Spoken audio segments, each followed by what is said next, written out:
तर शिवसेनेच्या नेत्यांची प्रतिमा मलिन केली जाते। संजय शिरसाट यांनी मित्रपक्षांवर टू द पॉइंट आमच्या कार्यक्रमात आरोप केलाय। बोलणाऱ्या शिवसेना नेत्यांची प्रतिमा ही मलिन केली जाते। राष्ट्रवादीची प्रतिमा उजळ ठेवण्याचा हा प्रयत्न असल्याचा आरोप संजय शिरसाट यांनी केलाय।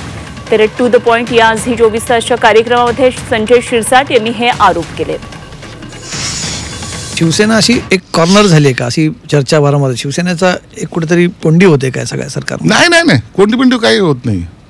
काय माहिती का, काही लोक निधी काढायचा वेळ येतो, तुमच्या खात्यातून निधी काढला जातो, पालकमंत्री पद रद्द करायचंय, तुमच्या पक्षाचं पालकमंत्री पद रद्द होतं, हे सगळे भोग तुमच्याच वाटेला आहेत तुमच्या पक्षात। नाही काय व्हायला लागलं माहिती का, लोक आता चर्चा, आता लोक म्हणण्यापेक्षा काही चर्चा जे चालतात ना मीडियाच्या माध्यमातून किंवा लोकांच्या माध्यमातून, जे काही माउथ पब्लिसिटी ज्याला म्हणतात ती अशी पद्धतीने चालू आहे।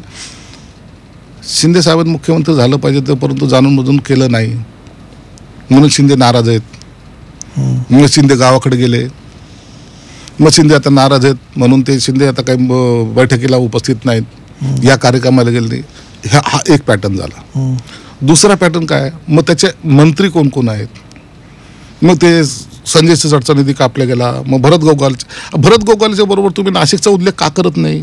बोललो ना मी, तुमचं पालकमंत्री का तुमचाच होता, पण तेवढे भरत शेठ गोगावले बोलताय आता तिथेही पालकमंत्री झाला नाही ना, तेवढे भरत शेठ गोगावले त्यांच्या अगदी सुतारवाडीत बसलेला औरंगजेब वगैरे इथपर्यंत जातो, तिथे त्यांच्यातला वाद म्हणजे लपूनच नाही, तो वाद पण म्हणतात नाही, भांडणच तिथे, त्याचबरोबर नळावरची भांडणं आहेत। त्याचबरोबर नाशिकचा पालकमंत्री आजही डिक्लेअर नाही झाला ना।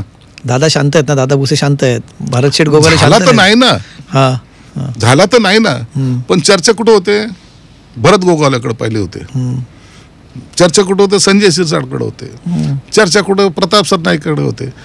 हे बनून असं चित्र असं तयार केलं जातं की सर्वात शांत असलेला पक्ष कोणता आहे? तो अजितदादाचा राष्ट्रवादी, काही बोलत नाहीत बिचारे। सर्वात ऍक्टिव्ह कोण आहेत? बीजेपी वाले आहेत, बिचारे पण काही बोलत नाहीत। हे सारे शिवसेनेवाले जे आहेत ना, यांचंच काहीतरी चालू असतं। हा डॅमेज कंट्रोल करायचा काही लोकांचा उद्देश असतो, ती पॉलिसी ते चालवतात हळूहळू की यांना कुठेतरी डॅमेज केलं पाहिजे।